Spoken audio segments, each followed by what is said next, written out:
अस्सलाम वालेकुम वरहमतुल्लाह। प्यारे बच्चों, उम्मीद है कि आप सब लोग ठीक होंगे। तो कल हमने केमिकल प्रॉपर्टीज ऑफ मेटल्स के बारे में पढ़ा था। तो केमिकल प्रॉपर्टीज ऑफ मेटल्स में हमने chemical property reaction of metals with oxygen and water पढ़ा। आज हम उससे आगे जा रहे हैं। तो आज हम पढ़ेंगे reaction of metals with dilute acids. Dilute acids के साथ जो मेटल्स होते हैं ये क्या रिएक्शन करते हैं।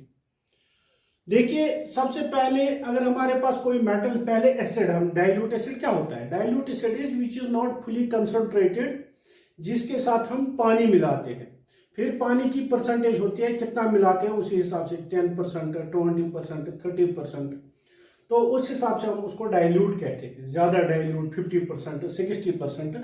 तो इस तरह से डाइल्यूट एसिड वो एसिड होता है जिसमें हम पानी मिलाते हैं। तो जब डाइल्यूट एसिड मेटल के साथ हम मिलाते हैं, मेटल प्लस डाइल्यूट एसिड, तो ये बनाता है मेटल साल्ट। मेटल साल्ट बनता है और हाइड्रोजन गैस रिलीज होता है। क्योंकि एसिड के अंदर हाइड्रोजन होता है, तो हाइड्रोजन जब इससे आउट होता है तो एसिडिक प्रॉपर्टी इसमें से खत्म होती है, तो हाइड्रोजन रिलीज होता है वहां से और वहां पे हमें मेटल साल्ट बनता है। कुछ एग्जांपल्स हम देखते हैं। जैसे हमारे पास सोडियम मेटल, जैसे आप जानते हैं सोडियम मेटल है। सोडियम को अगर हमारे पास एक एसिड है HCl, हाइड्रोक्लोरिक एसिड, तो अगर सोडियम मेटल और हाइड्रोक्लोरिक एसिड को मिलाएंगे तो हमें मिलेगा, देखिए ये हाइड्रोजन जो है ये बाहर हो जाएगा, NaCl, सोडियम क्लोराइड हमें मिलता है यहाँ पे, और यहाँ पे हमें हाइड्रोजन गैस भी मिल जाता है, हाइड्रोजन आउट हो जाता है। So sodium chloride it is a salt, sodium is metal, chlorine is salt. So metal salt मिल जाता है और हाइड्रोजन गैस मिल जाता है। इसी तरह अगर हम लेंगे मैग्नीशियम प्लस HCl, ठीक है ना, तो यहाँ पे मिलता है मैग्नीशियम क्लोराइड और हाइड्रोजन गैस। कोई भी मेटल, कुछ मेटल्स हैं जो बिल्कुल रिएक्शन नहीं करते हैं इनके साथ, लेकिन कुछ जो मेटल्स रिएक्ट करते हैं वो मेटल साल्ट्स बनाते हैं और हाइड्रोजन गैस को रिलीज। जैसे हमारे पास आयरन है, कॉमन मेटल है आयरन, तो आयरन को अगर हम मिलाते हैं HCl के साथ तो ये बिल्कुल आयरन क्लोराइड देता है और हाइड्रोजन गैस देता है। तो इस तरह से हम देखते हैं कि जब भी हम किसी मेटल को डाइल्यूट एसिड में के साथ रिएक्ट करते हैं तो वहां पे हमें मेटल साल्ट मिलता है और हाइड्रोजन गैस रिलीज होता है। So this is the reaction when metals react with dilute acids. ये वो रिएक्शन होती है जब मेटल्स किसके साथ मिलते हैं? डाइल्यूट एसिड्स के साथ मिलते हैं। इसके बाद ये हो गया केमिकल प्रॉपर्टीज ऑफ मेटल्स, हमने देखा ये खत्म हो गया। अब इसके बाद आगे chemical properties of non metals पे जाने से पहले हमें कुछ और बीच में है इसमें, that is about we should know about covalent compounds and ionic compounds. Covalent compound क्या होता है, आयोनिक कंपाउंड क्या होता है। तो आज हम कोवलेंट कंपाउंड्स के बारे में मैं आपको बताऊंगा कि कोवलेंट कंपाउंड्स क्या होते हैं। देखिए, जैसे आपने कार्बन कंपाउंड्स को देखा था, कार्बन कंपाउंड आपने देखा वहां पे, तो इसी तरह कार्बन कंपाउंड में जब हमने इलेक्ट्रॉन जो होते हैं जो वहां पे बॉन्ड बनता है, तो आपने वो देखा वो शेयरिंग से बनता है। जैसे ये कार्बन था, इसके साथ यहां से एक हाइड्रोजन, ये एक हाइड्रोजन, ये एक, तो हाइड्रोजन को अपना इलेक्ट्रॉन चाहिए, 2 चाहिए था, कार्बन को 8 चाहिए थे। तो इन्होंने क्या किया,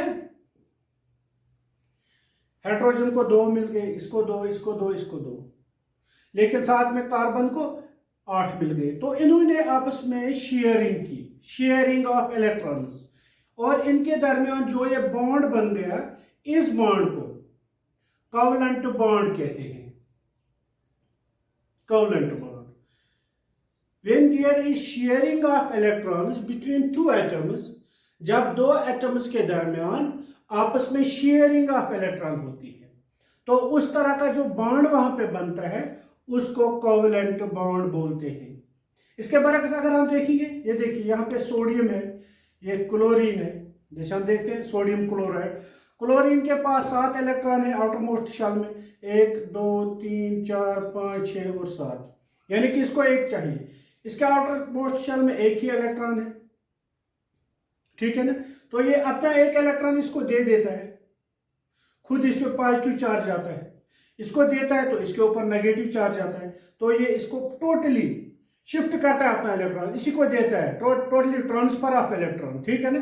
तो यहाँ एक फोर्स बनता है, एक बॉन्ड बनता है, उसको आयोनिक बॉन्ड कहते हैं। तो when there is transfer of electron, जब यहाँ पे टोटल ट्रांसफर ऑफ इलेक्ट्रॉन्स होता है, तो इस तरह से जो बॉन्ड बनता है उसको हम आयोनिक बॉन्ड बोलते हैं, क्योंकि यहाँ पे आयोन्स बनते हैं। आयोन्स मैंने बताया था आपको, चार्जड पार्टिकल्स जो होते हैं तो उनको आयोन्स कहते हैं। जैसे मैंने आपको बताया cation, anion, positive charge cation, negative charge anion. तो जो लूज करता है electron that gets positive charge, जो गेन करता है electron that gets negative charge, and total transfer of electron होता है। और यहाँ पे जो बॉन्ड बनता है दैट इज आयोनिक बॉन्ड। और यहाँ पे जहाँ पे टोटली शेयरिंग ऑफ इलेक्ट्रॉन होती है, टोटल शेयर, सिर्फ शेयरिंग, जैसे हमने जितने भी कार्बन कंपाउंड्स देखे, चाहे methane, ethane, propane, butane, methene, ethene, propyne या इथाइन, तो जो भी यहाँ जो हमने फंक्शनल ग्रुप्स के साथ वो देखे, तो वहां पे टोटल शेयरिंग ऑफ इलेक्ट्रॉन्स होती है। तो when there is sharing of electrons, covalent bonds are formed. तो कोवलेंट बॉन्ड जो होते हैं ये मॉलिक्यूल्स के दरमियान, क्योंकि यहाँ पे मॉलिक्यूल मान लेते हैं ये CH4 है, तो ये एक मॉलिक्यूल है। तो इसी तरह इसके साथ और CH4 बहुत सारे, इसमें मीथेन तो एक ही CH4 नहीं होगा ना, इसमें लाखों करोड़ों की तादाद में ये CH4 होंगे, तो ये एक मॉलिक्यूल है। इसी तरह ये जो होता है मॉलिक्यूल्स के दरमियान होता है, इसलिए इसको मॉलिक्यूलर कंपाउंड भी हम कहते हैं। तो कोवलेंट कंपाउंड्स जो होते हैं इनको मॉलिक्यूलर कंपाउंड भी कहते हैं, क्योंकि इनके दरमियान जो बॉन्ड होता है वो मॉलिक्यूल्स के दरमियान होता है। और इनमें टोटल सिर्फ क्या होती है, शेयरिंग ऑफ इलेक्ट्रॉन्स। जहां पे भी आप कोई कंपाउंड देखोगे आप, जैसे आपने यहाँ पे कार्बन डाइऑक्साइड देखा, इसमें आपने ये carbon non metal, oxygen non metal, तो आप ये बिल्कुल लीजिए, फॉर ग्रांटेड लीजिए कि इनके दरमियान जो बॉन्ड होगा वो कोवलेंट बॉन्ड होगा। यानी कि जब भी कोई कंपाउंड आप देखेंगे जिसमें नॉन मेटल्स होंगे, तो उसमें आप ये लीजिए, मतलब फॉर ग्रांटेड लीजिए कि इनके दरमियान जो बॉन्ड होगा वो कोवलेंट बॉन्ड होगा। तो it is about covalent bond के कोवलेंट बॉन्ड्स में शेयरिंग ऑफ इलेक्ट्रॉन्स होती है, जबकि आयोनिक बॉन्ड में ट्रांसफर ऑफ इलेक्ट्रॉन्स होता है, टोटल ट्रांसफर ही होता है। और they get positive and negative charge, जो लूज करता है पॉजिटिव चार्ज गेन करता है, और जो गेन करता है इलेक्ट्रॉन वो नेगेटिव चार्ज गेन करता है। उस तरह उनको हम आयोनिक कंपाउंड्स या आयोनिक बॉन्ड इनके दरमियान होता है, आयोनिक कंपाउंड कहते हैं। या इस बॉन्ड को, जो आयोनिक बॉन्ड, इसको इलेक्ट्रोवैलेंट बॉन्ड भी कहते हैं। So it is all for today.